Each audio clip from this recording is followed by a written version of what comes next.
Indonesia Bertauhid TV. Kemudian kita jelaskan tentang hadis Sohibil Bitaqah. Hadisnya cukup panjang, ya. Cukup panjang hadisnya. Intinya pada hari kiamat nanti didatangkan orojulan, ya, didatangkan seorang laki-laki, ya.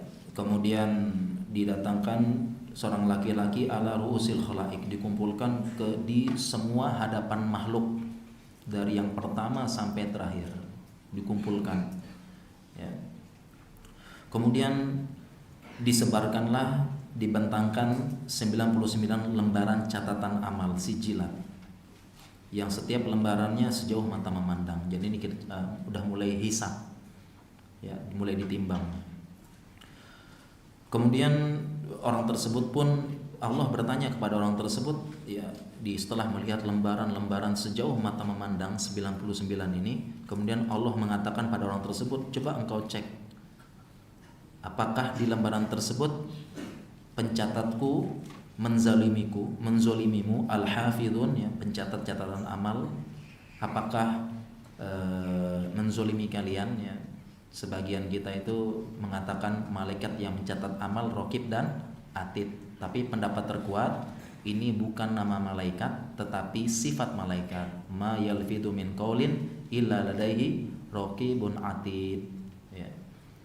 Tidaklah mereka mengucapkan sesuatu kata pun kecuali di sisi mereka, ya, ada raqibun atid, ya. Ini yang raqib artinya dia yang benar-benar mengawasi, sama atid dia benar-benar siap mengecek dan mencatat. Jadi pendapat terkuat, ya, raqib sama atid ini sifat malaikat, bukan nama pencatat malaikat. Ya, apakah malaikat mencatat muzulimi, artinya salah tulis, ya, salah ini, apakah ada nggak salah tulis gitu, ya? Coba dicek, coba. Kemudian hamba terus mengatakan tidak, wahai Rob, ya, tidak ada, saya akui semuanya. Kemudian apakah engkau punya alasan, uzur, mungkin kenapa terpaksa dan sebagainya? Hamba terus menjawab, tidak benar. Kemudian Allah mengatakan, sesungguhnya di sisi kami engkau memiliki satu kebaikan dan hari ini engkau tidak akan dizolimi. Fala tuzlamu nafsun syai'a, tidak akan dizolimi, ya. Kemudian dikeluarkanlah bitokoh tersebut, ya. Bitokoh tersebut, ternyata bitokoh tersebut bertuliskan asyhadu alla ilaha illallah wa asyhadu anna muhammadan abduhu wa rasuluh, ya. Kemudian fatudau sijilatu fi kifatin wal bitaqatu fi kifatin, ditaruh, ya. Maka fatoshatil sijilatu wa tuqulatil bitaqatu, maka menjadi ringan sijilat dan lebih berat bitokoh tersebut, ya. Fala yudhkalu ma'asmillahi syai'un. Ternyata setelah ditimbang 99 sejauh mata memandang tersebut, lembaran ditimbang dengan satu kartu, isinya tulisannya asyhadu alla ilaha illallah wa asyhadu anna muhammadan abduhu wa rasuluh, ternyata lebih berat satu kartu ini. Yaitu dari sini beberapa ulama menjelaskan beberapa penjelasan dari hadis ini. Yang pertama, hamba tersebut ini melakukan banyak maksiat dan dia punya satu kebaikan, yaitu tauhid, yaitu masih Islam. Yang pertama. Yang kedua, hamba ini tidak melakukan pembatal keislaman. Tidak melakukan pembatal keislaman. Kemudian fikih yang selanjutnya, ya, fikih yang selanjutnya adalah, jadi orang ini tidak punya kebaikan. Kebaikannya cuma satu, apa? Cuma beriman kepada Allah saja. Ya, beriman kepada Allah saja. Ya, kemudian dari hadis ini juga, ya, dari hadis ini juga dijelaskan bahwasanya tauhid menghapuskan semua dosa. Bahkan penghapus dosa yang paling besar tauhid. Jadi kita belajar, ya, kita belajar ada berbagai macam menghapus dosa, ya. Al-jumu'atu ilal jumu'ah, ya, dari Jumat ke Jumat menghapus dosa, dari sholat ke sholat menghapus dosa, ya. Kemudian pergi haji, pergi umroh menghapuskan dosa. Ini banyak kita mendapatkan banyak nas-nas penghapus dosa, tapi ternyata yang paling banyak menghapuskan dosa adalah tauhid. Makanya dalam hadis qudsi Allah berfirman dalam hadis qudsi, "Wa man laqiyani bi qurabil ardil khati'atan", barang siapa yang bertemu denganku sepenuh bumi kesalahan, la yusyriku bi syai'an, dia tidak menyekutukanku sedikit pun, tidak melakukan syirik, baik syirik besar maupun syirik kecil. Dia tidak melakukan, maka laqituhu bimisliha magfiratan, maka ketika saya berjumpa dengannya nanti, aku akan menemuinya dengan semisal bumi tersebut ampunan, magfirah, ampunan. Jadi tauhid itu menghapuskan dosa dengan syarat jangan pernah melakukan syirik baik besar maupun kecil. Diusahakan. Ya, ini pentingnya. Nah, kalau tidak tahu macam syirik, celah masuknya syirik, ya, bagaimana syirik itu bisa merasuki kita, bisa mengambil kita pelan-pelan, celah kecilnya nggak tahu, ini susah berarti. Mau tidak mau harus belajar macam syirik, jenisnya dan sebagainya. Inilah pentingnya kita belajar. Ternyata penghapus dosa paling besar tauhid yang paling penting.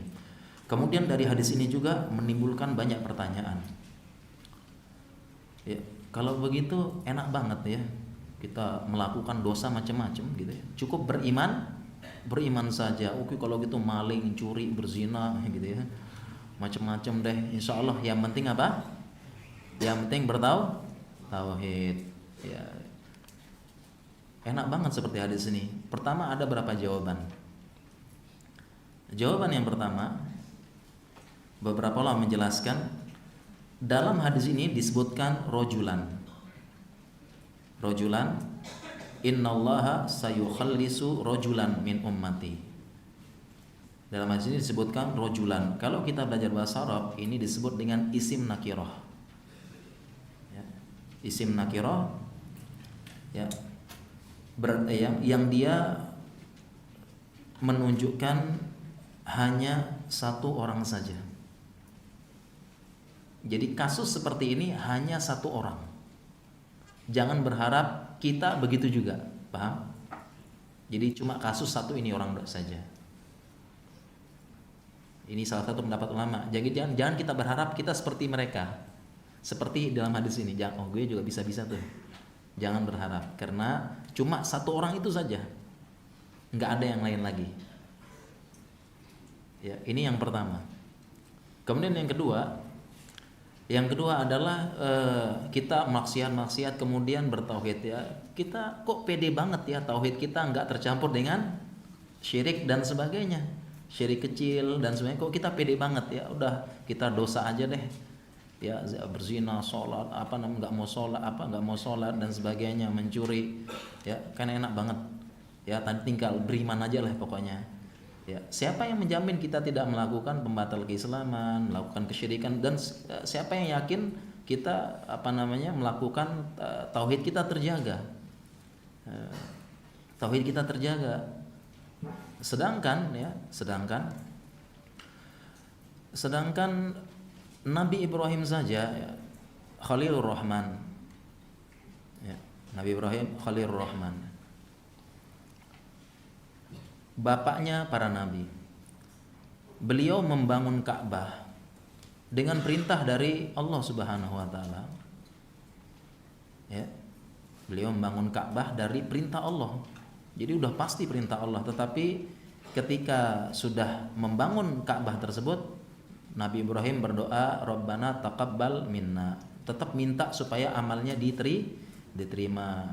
Nah, kita sudah bukan nabi, sudah bukan tidak mendapatkan perintah ya, kemudian beramal. Kalau Nabi Ibrahim amalnya jelas, kita bisa jadi amalnya salah gitu ya, nggak belajar ya. Kemudian dengan PD-nya kita diterima insya Allah, tauhid kita bagus ya. Demikian juga Nabi Ibrahim juga bahkan wajnubni wa baniya an na'budal asnam, masih berdoa, ya Allah jauhkanlah aku dan anak keturunanku menyembah berhala. Masih takut. Kok kita pede banget, insya Allah lah pokoknya nanti bisa seperti ini ya. Jadi ini penjelasan dari hadis Shahihul Bitoqah ini. Jangan jadi alasan kita untuk tidak ngaji